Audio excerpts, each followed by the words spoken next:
Maine is known around the world for lobster and known around the U.S. for some other foods, but not many Americans would think of Maine when it comes to eating eels. Those fish are increasingly popular for sushi and other Asian dishes, and the owner of a business in Waldoboro is determined that the eel on those plates should be grown here in Maine. 207's Don Kerrigan decided to see and taste for himself. Every spring, the Madomic River here in Waldoboro is a prize spot for fishermen to catch those tiny little glass eels called lvers. And those same eels are now at the heart of a new and growing Maine business. Pound for pound, it's one of Maine's most lucrative fisheries.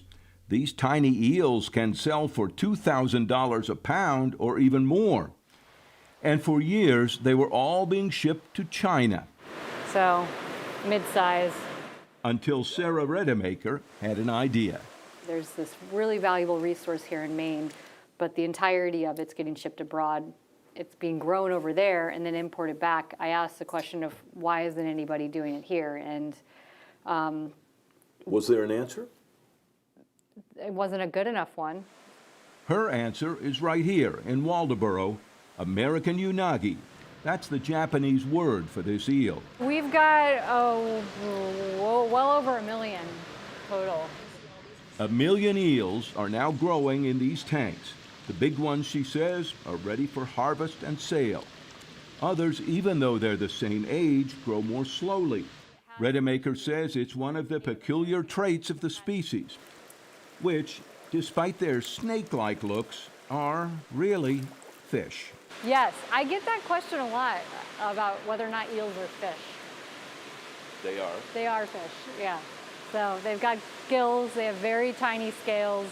And most of those tiny, high-priced glass eels caught in Maine are sent to China, where they're grown in ponds and eaten in Asia, in sushi and other dishes.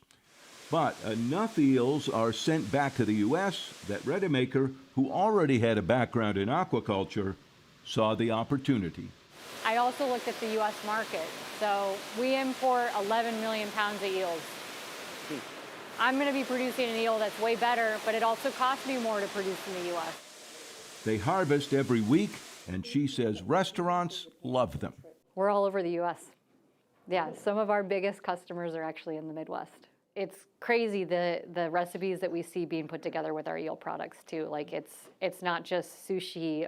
It's top star Michelin restaurants that are just making these incredible dishes that involve our products, and that's something that I think everybody on the team is really proud to be part of. I had not eaten eel on this level before I got here, and now obviously I cook it every day. Kelsey Woodworth has worked as a chef and is now head of marketing for American Unagi. And it's funny, it's a very unique fish to cook. There's just new ways every day. We get new restaurants every day from all over the world, cultures all over the world, in restaurants here in the U.S. that call us for this eel. So, even as a non-adventurous eater... So what do? Just like take a little piece, Yeah. a piece of that and the rice?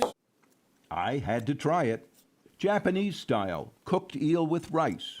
A little bit fishy, but not bad. And jam-packed full of vitamin D.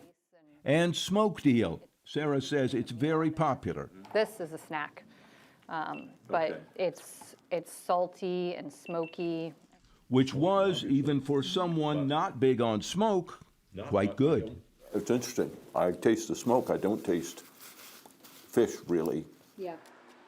Their primary market is restaurants, but Sarah says they're also starting to aim for home cooks through fish markets, like Delano Seafood up the road, which has just started selling American Unagi's Maine eel. The business is new, but growing, adding value to a Maine harvested fish. A pound of eels grown out is worth about $14,000. So it can more than double. That's some serious value added. It is, absolutely. And for Sarah Redemaker, this farm, the eels in these tanks, and those going out the door to diners around the country are the realization of a dream she's been working at for 10 years. What do you think when you look at this into this tank? There's a lot of emotions, Don. I mean, I'm really proud. It's you know, I'm always amazed by these fish, but yeah, and it takes a lot of work, and there's a lot of love not only from me but all of my team. From something so tiny and a good idea, a Maine business and brand are growing. The eel farm cost a little over $10 million to build. It now has 10 employees. Sarah Redemaker says the farm has only been open for 2 years, and she expects to have all of the tanks filled with growing eels this year.